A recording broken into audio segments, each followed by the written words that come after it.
You may have seen a couple of elections play out by now, but this one down under was the weirdest. And I'm not even talking about the landslide win Labour had over the Liberal Party. Whoa.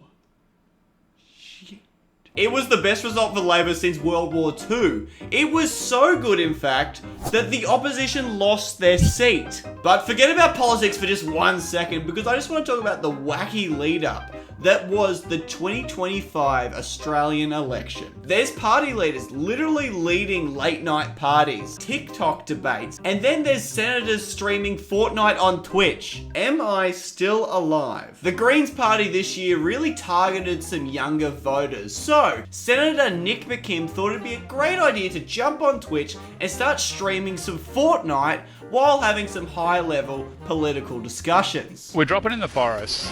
I want to say two things. One, forests are like my favourite biome on the planet. And secondly, could we stop chopping them down? Yes, I'll hit the grid if I win election. Thick drum gun. Yes!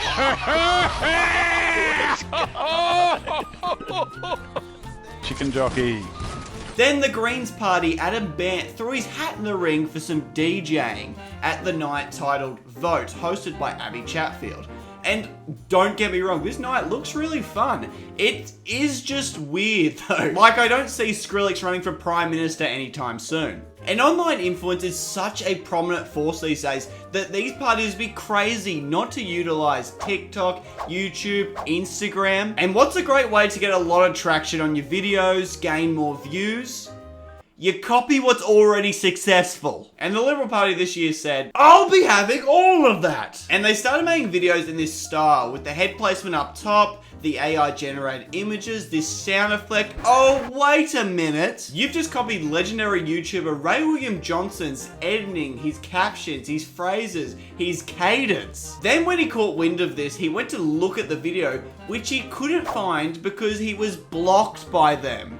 Which I can only presume is an effort for them to try and hide that they stole from his content style. Then Ray himself made a video about the whole scenario, and he actually stated at the end that he hopes the Liberal Party loses and the opposition will win. Preemptively block me so that I can't see it?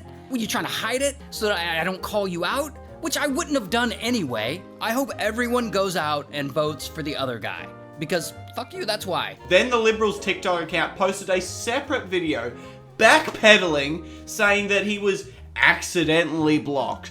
Just like how I accidentally texted my ex saying I still love her. Nope. We do that shit on purpose. It is an odd world where Ray William Johnson had actual political influence over the Australian election, a country he's not even in. What? I would love to know the actual number of votes he changed. Like, it's not a lot, but it's definitely more than 0.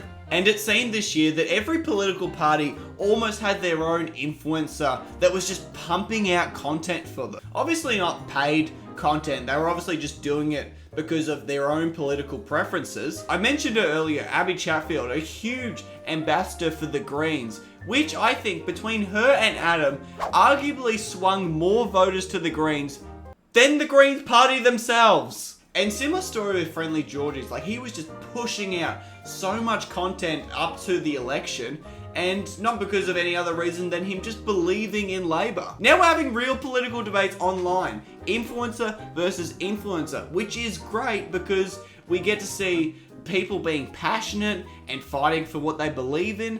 The only thing that scares me just a little bit is that when the worlds of internet and politics fully mix, that it might just become a popularity contest and we're not actually hearing people out. We're just going to vote for whoever more likable or presents better on camera. Because this was the biggest year for social adjustment, where things said online could have transferred to what people were putting on the ballot. Also, slightly off topic from what I was just talking about, the Liberal Party made a game on TikTok where it was like red light, green light, and you had to run away from Albanese. That was probably a huge waste of money. But it still was probably a better idea than the diss track they made. Oh, you don't know about the diss track? It ain't the way that it's supposed to be. The money we spending on groceries, I just wanna buy some eggs and cheese. $100, you kidding me?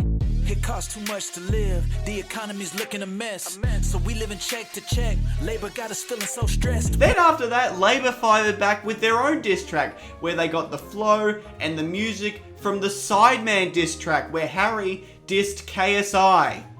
I'm not making this up. Track was mid. Why'd we have to wait 3 years for it? It's election time now and you're still full of Anyway, maybe Australia isn't real, because the political parties that I've been watching have not made any sense. And if you take anything from this video, it's that Ray William Johnson beat up the Liberal Party.